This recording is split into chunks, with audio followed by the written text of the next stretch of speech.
Hello and welcome to my YouTube channel Let's Mate. I am Akash Kudu, second year MBBS student from Bankura Sammelini Medical College and Hospital. So welcome back after a very long time. I am extremely sorry कि मैं बहुत ज़्यादा irregular हो गया हूँ YouTube में. So इसका एक मेन कारण आप लोग बोल सकते हो कि लास्ट जो मैंने वीडियो दिया था उसका रीच इतना अच्छा नहीं था, जिसके कारण मुझे थोड़ा डीमोटिवेशन मिल रहा था. पर मैंने आज से फर्मली डिसाइड किया है कि आज से मैं रेगुलर बेसिस पे वीडियो डालूंगा और एकदम क्वालिटी कंटेंट देने की फिर से ट्राई करूंगा जैसे मैं पहले दिया करता था. तो चलो और डिले ना करके आज के इस वीडियो को शुरू करते हैं.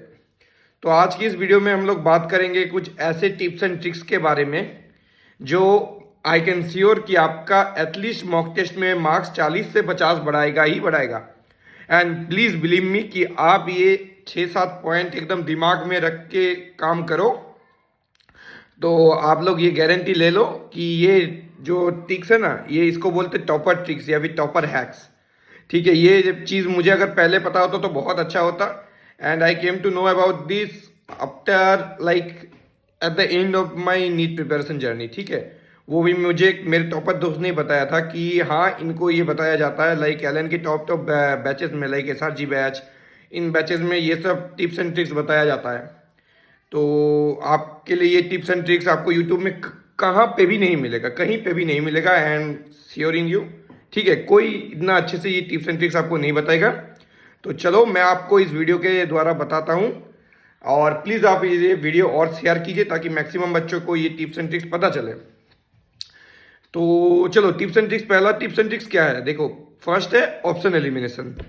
अब ऑप्शन एलिमिनेशन में क्या होता है कि देखो कुछ एक क्वेश्चन पूछा है जिसमें रिलेटेड टू फोर्स है. ठीक है, अब फोर्स एक बेसिक रेंज में ही होगा. पहले ही आपको पता चल जाएगा कि एक बेसिक रेंज में देखना है कि 3 ऑप्शन एक अलग रास्ते में जाएंगे और एक ऑप्शन एक अलग रास्ते पे जाएगा.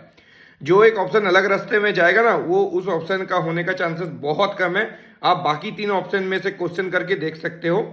ठीक है, लाइक फ्रिक्शन के जनरली आप लोग को ये मिल जाएगा कि हाँ 2 और 4 के बीच में होगा, 1 और 3 के बीच में होगा, ऐसा आपको समझ आ जाएगा. ठीक है, फिर लाइक क्वेश्चन में पहले ही बताया रहेगा कि स्लाइडिंग फ्रिक्शन क्या है और रोलिंग फ्रिक्शन क्या है.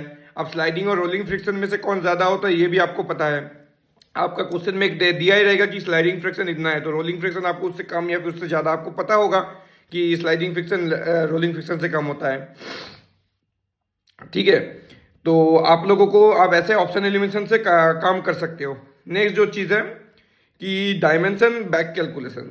अब unit and dimension back calculation में एक चीज़ है कि लाइक मैं देखता हूँ कि बहुत सारे बच्चे ये चीज क्वेश्चन छोड़ देते हैं अगर ज़्यादातर नहीं मिलता.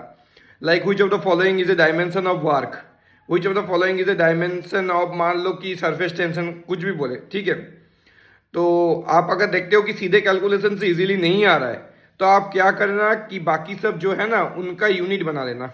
आपको एग्जांपल दे रहा हूँ कि आपको पूछा है कि वर्क का, सॉरी आपको मान लो कि आपको पूछा है कि फोर्स का. ठीक है, न्यूटन मतलब मीटर पर सेकेंड स्क्वायर.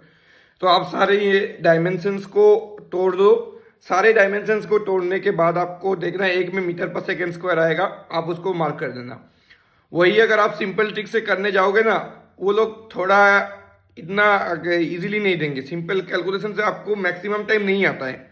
ठीक है, क्योंकि वो जनरलाइज फॉर्मूला से नहीं आता है, सिंपल कैलकुलेशन से जो होता है. तो हाँ, आप ये चीज़ लगा सकते हो कि डायमेंशन बैक कैलकुलेशन, कि जिसमें मीटर पर सेकेंड स्क्वायर का यूनिट आ रहा है, जिस डायमेंशन को तोड़ के वही आपका आंसर होगा. नेक्स्ट आता है कि यूनिट ऑब्वियसली चेक करना बहुत ज़रूरी है चारों ऑप्शन में. क्योंकि एक चीज़ देख लो, ये आपका ऑप्शंस का खेल है, ये आपका इस खेल का नहीं है कि आपको कितना आता है. आपको यही है कि इन चारों में से कौन सा सही है ये बताना है. सो इन चारों में से कौन सा सही है, इसके लिए आपको अगर यूनिट का, अगर चारों ऑप्शन है आप पढ़ो, चारों ऑप्शन में आपको जो मेन चीज़ देखना है वो है यूनिट.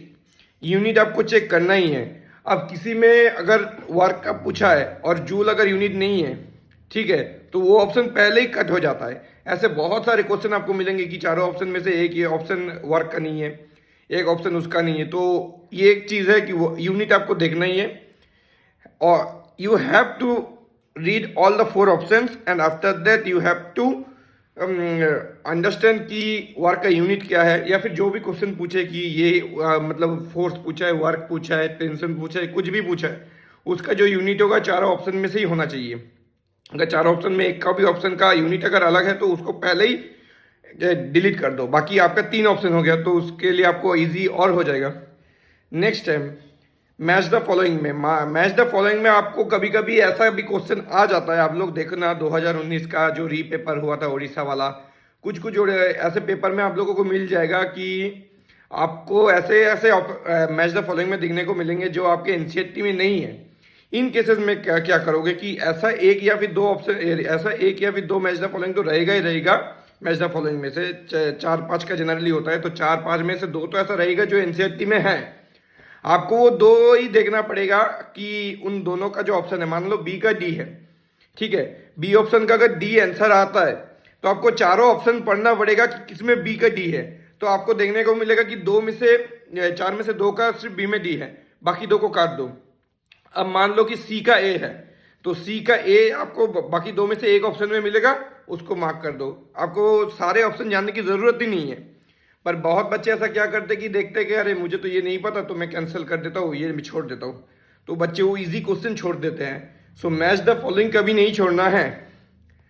नेक्स्ट एक है कि आप लोगों को एक टाइम बचाने की ट्रिक बता रहा हूँ, सिग्मा और पाई बॉन्ड का, ठीक है।